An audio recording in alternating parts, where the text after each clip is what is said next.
दिख रहा है ये हो गया मेन सर्किट। यहाँ पे हम लोग मेन नाम पढ़ेंगे इम्पीडेंस, जहाँ पे आर भी रहेगा और एल भी रहेगा और सी भी रहेगा, तीनों का अपोजिंग फैक्टर्स एक साथ काम करेगा और ये हो जाएगा हम लोग का मेन नाम इम्पीडेंस। ये हो गया फॉर्मूला इम्पीडेंस। इतना जो हम लोग डेरिवेशन किए, ये डेरिवेशन तो हम लोग का सिलेबस में नहीं भी आ सकता है, लेकिन जो चीज आएगा आगे वो चीज हम बता रहे हैं जिसको कहते हैं इम्पीडेंस ट्राइंगल। इम्पीडेंस ट्राइंगल हम लोग करने के लिए फेस करना, स्टडी करना बहुत जरूरी है। फेस कैसे स्टडी करेंगे उसको देखते हैं हम लोग।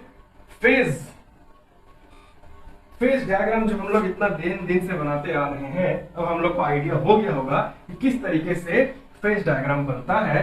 चलो इसको डिटेल में हम तुमको बताते हैं कि ये फेस डायग्राम पे हम लोग किस तरीके से आएंगे।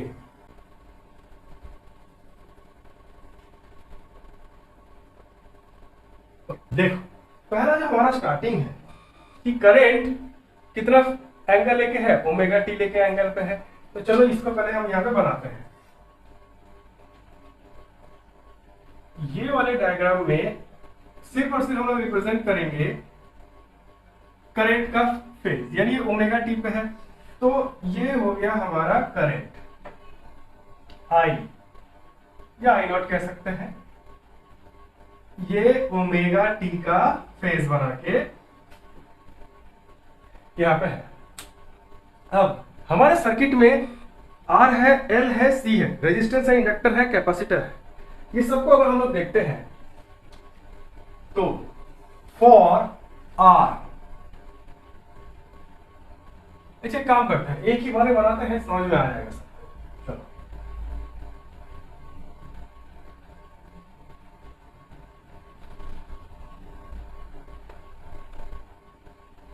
यहां पे ये हमको मालूम है आई नॉट ओमेगा टी के साथ फेज बना के है। ये रह गया हम लोगों का, आई नॉट तो लंबा नहीं बनाते हैं बिकॉज वोल्टेजेस भी बढ़ेंगे यहाँ पे। ये हो गया I not making phase omega t. अब आर एल सी है यहाँ पे, सर्किट को अगर हम यहाँ पे बना दें, रेजिस्टेंस रहेगा, एल रहेगा, सी रहेगा, तीनों के तीनों है यहाँ पे। तो रेजिस्टेंस अगर तुम लोगों को याद होगा, प्योरली रेजिस्टिव सर्किट में हम लोगों का ईएमएफ और करंट के बीच का फेज रिलेशन क्या था? जीरो। ईएमएफ और करंट एक ही साथ जा रहे थे, कोई इसमें रिलेशन नहीं था, मतलब कोई इसमें डिफरेंस नहीं था फेज का। तो यहाँ पे हम क्या कहेंगे कि आई नॉट के साथ वी आर, यानी यहाँ जो वी आर डेवलप हुआ इसके अक्रॉस, वो इसी के साथ रहेगा। रेजिस्टेंस के अक्रॉस जो वोल्टेज डेवलप हुआ है वो इसके साथ ही चलेगा। अब बारी आता है इंडक्टर का। तो इंडक्टर में हम लोगों ने देखा था कि the current is lagging by 90 degree. Inductor में the current is lagging by 90 degree, तो ये रहा करंट। तो जाहिर सी बात है इसके अक्रॉस जो वोल्टेज डेवलप हुआ दैट इज वीएल। वीएल क्या होगा? 90 डिग्री से लीड करेगा। तो ये हो गया करंट, यहां से 90 डिग्री बनाओ, ये हो जाएगा VL। अब VC पे आते हैं, यहां पे इसके अक्रॉस जो वोल्टेज डेवलप हो जाएगा VC में करंट लीड करता है 90 डिग्री से, यानी EMF लैग करेगा 90 डिग्री से। इसका वोल्टेज अक्रॉस कैपेसिटर लैग करेगा 90 डिग्री से। तो ये अगर करंट हो गया तो इसी के रिस्पेक्ट में हम बनाएंगे VC 90 डिग्री से लैग कर रहा है VC। ये सबको समझ में आया? यहां तक काफी सिंपल सा है। अब जैसा कि हम लोग बनाते हैं, ये थोड़ा सा टेढ़ा है तो पकड़ लेते हैं, for omega t equal to 0 सीधा कर देते हैं इसको। For omega t equal to 0, for omega t equal to 0 हमारा यही क्या होगा, ऐसे घूम जाएगा।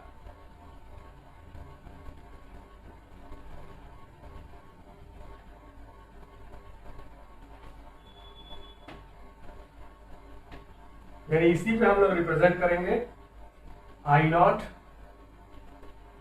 और वी आर, यहां पे आ जाएगा VL और ये आ जाएगा VC। तो सारे रिप्रेजेंटेशन हो गए, VL हो गया, VC हो गया, VR हो गया, I हो गया, एक चीज बाकी रह गया E। अब ये EMF क्या है? सब तो भी हम लोग मैप कर ही दिए हैं। तो EMF is the entire EMF provided to the entire circuit. ये जो VR, VL, VC है, ये तो इंडिविजुअल सर्किट एलिमेंट के अक्रॉस डेवलप पोटेंशियल डिफरेंस है। But the EMF is the summation of entire three, the net effect जो EMF हम इसमें देना चाहते हैं। लास्ट में इसी से तो हम लोग को कंपेयर किया गया है ईएमएफ के साथ फेज डिग्री से। तो अब देखो यहाँ पे इसको कैसे समझेंगे। तो for VL greater than VC, अब इसको वेक्टर की तरह ट्रीट कर सकते हैं, वेक्टर की तरह ट्रीट करना है इसको। कैसे ट्रीट करेंगे? VL और VC ऑपोजिट इन एंगल्स है, तो यहाँ पे इसका जब रिजल्टेंट निकालेंगे पकड़ लेते हैं कि VL is greater than VC। तो for VL greater than VC हम लोग इसका जो रिजल्टेंट निकालेंगे वो कैसा होगा? VL माइनस VC, ये दोनों का रिजल्टेंट आ गया VL माइनस VC। अब हम लोग क्या मिल गया? वेक्टर्स VL माइनस VC और VR। तो इन दोनों का जब रिजल्टेंट निकालेंगे तो जाहिर सी बात है इस तरफ निकल के आएगा ये दोनों का रिजल्टेंट, और ये रिजल्टेंट का नाम होगा नॉट। और ये कितना फेज बनाया? फेज 5। समझ में आया? अगर VC ग्रेटर रहता तो हम लोग क्या करते हैं यहाँ पे? VC माइनस VL लिख देते, तो VC माइनस VL होता और VR रहता, इन दोनों के बीच का ईएमएफ किधर आता है?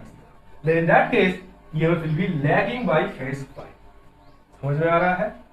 चलो ये भी हो गया फेज एंगल, सबको समझ में आ गया। This is our final phase diagram. अगर एग्जाम में पूछे तो इतना एक्सप्लेन करने की जरूरत नहीं है, डायरेक्ट ये डायग्राम बनाता हूं। अब यहीं से हम लोग का एक क्वेश्चन आता है जो तुम लोग का एक्चुअल सिलेबस में था, इंपीडेंस ट्रायंगल। इंपीडेंस ट्रायंगल किसको कहते हैं? इंपीडेंस ट्रायंगल अगर हम लोग देखें,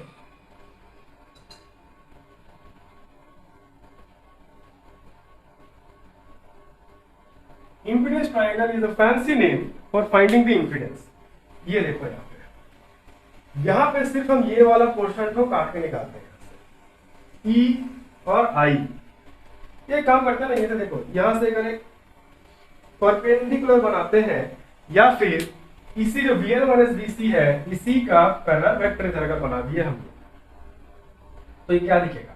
अगर हम तुम लोग को बोले कि to find the value of E naught, यानी कि पाइथागोरस थ्योरम लगाओ, एक काम करते हैं इसी को सिर्फ जो फाइनल वेक्टर्स बचे उसी का वैल्यूज निकालने के लिए अगर बोले तो कैसा होगा? फाइनल वेक्टर्स क्या है? एक तो इसमें E नॉट है और VL माइनस VC का इधर पैरेलल रहेगा, VL माइनस VC, और इस तरफ रहेगा हम लोग का VR। तो इंपीडेंस ट्रायंगल ऐसे निकालने के लिए बोले पाइथागोरस थ्योरम लगाओ, यहाँ पे 90 डिग्री पे है। Hypotenuse square is equal to perpendicular square plus base square. That means यहाँ पे हम लोग क्या लिख सकते हैं? VR square plus VL minus VC square. अब इसको इस रूप में लिख सकते हैं, E के लिए हम लिख सकते हैं I into Z whole square, Z is the impedance, equal to V के लिख सकते हैं I into R whole square, इसके लिख सकते हैं I into XL minus XC whole square. अब यहां से अगर हम लोग को I कॉमन ले ले और I कॉमन लेके सब में काट दे तो फाइनली बच जाएगा Z square equal to R square plus XL minus XC whole square. Square उधर भेज दिए, ये हो जाएगा Z equal to root over of R square plus XL minus XC whole square. So this is how we find the value of impedance from the impedance triangle। Easy है, इतना तुम लोग को कई बार डेरिवेशन में भी देता है, बट इस साल तो एमसीक्यू होगा, तो एमसीक्यू में हो सकता है इससे कुछ अलग तरीके से क्वेश्चन पूछे। नॉलेज अगर रहेगा तुम्हारे पास तो किसी भी तरह से क्वेश्चन पूछे दे सकते हो क्वेश्चन का आंसर। तो ये देख लो, ये हो गया इम्पीडेंस ट्रायंगल, यहीं से निकल के आता है। अब बहुत सारे केसेस भी है इसमें, केस 1, केस 2, केस 3, यानी क्या होगा? करंट का वैल्यू जो VL ग्रेटर देन VC है तो यही होगा, VC ग्रेटर देन VL है तो क्या होगा? वो सारे केसेस भी करेंगे। उससे पहले जब इसको ध्यान से देख लो, लिख लो, तब आगे फिर हम लोग बढ़ते हैं। इसका पावर भी हम लोग को निकालना है, तो बहुत से केसेस बनेंगे। देखो इंपीडेंस ट्रायंगल अगर हम लोग को समझ में आ गया, अब जरा कुछ केसेस है यहाँ पे, वो केस देखते हैं, थोड़ा सा और भी क्लियर होगा हम लोगों को चाहिए। केस 1, इसकी हमें और जरूरत नहीं है। केस 1,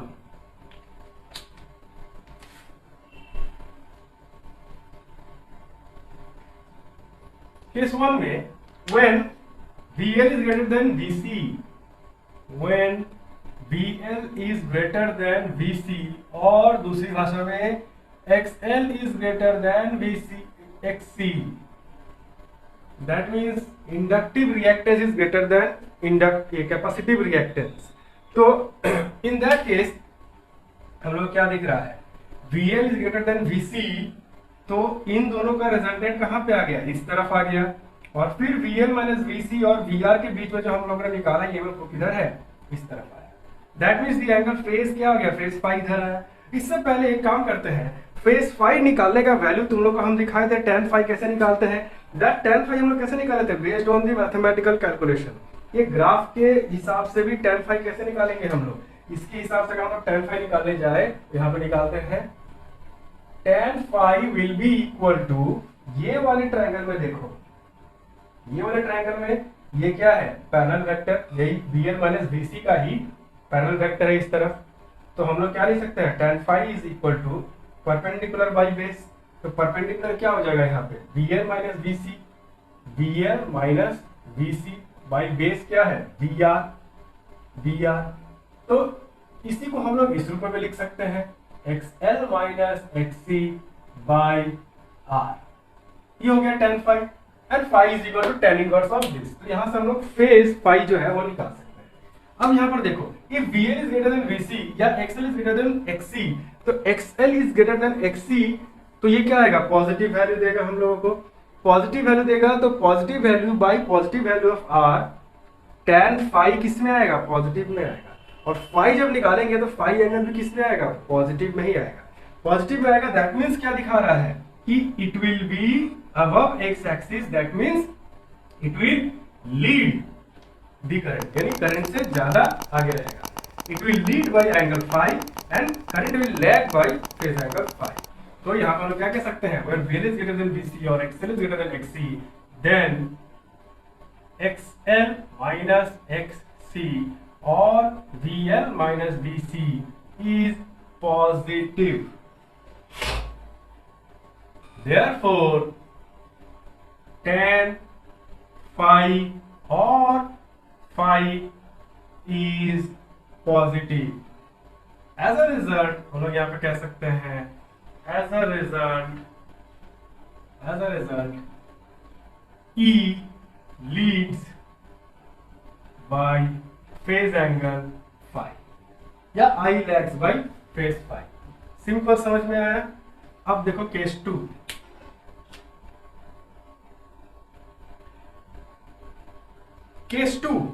केस टू हो जाएगा when VC is greater than VL और XC is greater than XL। तो यहां पे साफ साफ समझ में आ रहा है, अगर VC ज्यादा रहेगा VL से, तो नेट रिजल्टेंट VL और VC का किधर फेस करेगा, इस तरफ फेस करेगा, और इस तरफ फेस किया है, यहाँ पे R है, तो EMF किधर बनेगा, रिजल्टेंट इस तरफ बनेगा, यानी इधर बनेगा। और उस वक्त ये हो जाएगा फेज एंगल फाई, यानी यहाँ पे हम लोग बना देंगे VC माइनस VL, ये रहा। तो इन दैट केस हम लोग क्या कह सकते हैं, देन XC माइनस XL और VC minus VL is negative. जाहिर सी बात है, यहाँ पे XC ज्यादा है या VC ज्यादा है, तो न्यूमरेटर क्या होगा, नेगेटिव में आएगा। तो हमारा एंटायर देयरफॉर tan फाई और phi is negative. As a result tan phi या फाई नेगेटिव है, नेगेटिव फाई मतलब क्या है, नीचे की तरफ जाना। तो as a result E lags by phase angle phi. समझ में आ रहा है? अब third case which is the most important case, case 3। Case 3 हो जाएगा हम लोगों का when XL is equal to XC। ये बहुत ही इंपॉर्टेंट केस है। when XL is equal to XC और VL is equal to VC। लेकिन दैट केस क्या होगा, ये और ये बराबर हो गया तो एक दूसरे को कंप्लीटली कैंसिल आउट कर देंगे। देन इन दैट केस सिर्फ VR ही बचेगा, VR बचेगा, I नॉट ही बचेगा, और उस वक्त EMF तो कहाँ होगा, गिर के यहीं पे आ जाएगा। जब यहीं पे आ गया गिर के तो there will be no phase angle between I and V। तब ये सर्किट कैसा बिहेव करेगा, this circuit will behave as a purely resistive circuit, क्योंकि प्योरली रेजिस्टिव सर्किट में कोई फेज एंगल नहीं होता है E और I के बीच में। तो ये बात बहुत ही इंपॉर्टेंट है। If this is equal to this then ये दिख रहा है VL माइनस VC क्या हो जाएगा, VL माइनस VC 0 हो जाएगा, 0 by anything 0, tan phi is equal to 0, phi is equal to 0, that means angle phi will be equal to 0। तो हम लोग यहाँ पे कह सकते हैं then phase phi will be equal to 0, and as this is equal to 0 then there will be no phase difference between E and I। As a result, the circuit behaves as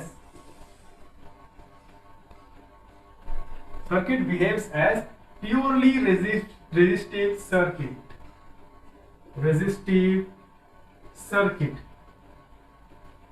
purely resistive circuit की तरह behave करेगा। जितने भी opposing factors है, यानी कि जितने भी इंपीडेंसेस है, सब बंद हो जाएंगे, सिर्फ रेजिस्टेंस ही काम करेगा। ऐसा सिचुएशन को कहते हैं resonance.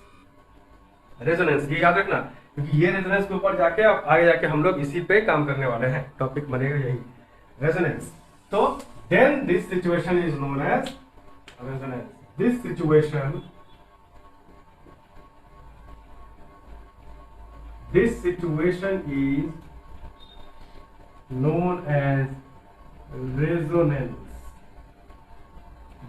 is known as resonance। और रेजोनेंस में क्या होता है, रेजोनेंस में इंपीडेंस क्या हो जाता है, Z is equal to value क्या है Z का R square plus XL minus XC whole square, ये होता है Z का। अब यहाँ पे if XL is equal to XC then XL equal to XC क्या हो जाएगा, 0 हो जाने के बाद सिर्फ क्या बच जाएगा, R स्क्वायर का रूट मार देगा तो क्या हो जाएगा, सिर्फ R। तो then for XL equal to XC Z is equal to R। अब यहाँ पे Z is equal to R मतलब क्या, पहले कितने सारे अपोजिंग फैक्टर थे, 3 अपोजिंग फैक्टर्स मिलकर काम कर रहे थे, अब सिर्फ एक ही अपोजिंग फैक्टर है। अगर एक ही अपोजिंग फैक्टर है तो हमको इतना मालूम है कि according to Ohm's law V is equal to IR, resistance अगर घटता है या अपोजिंग फैक्टर घटता है तो करंट क्या होता है, बढ़ता है वहां पे। तो अपोजिंग फैक्टर बढ़ गया मतलब क्या, घट गया मतलब क्या, करंट हाईली एम्पलीफाई हो जाएगा। तो since the opposing factor decreases, यहां पर हम लिख सकते हैं since opposing factors decreases, therefore current in the circuit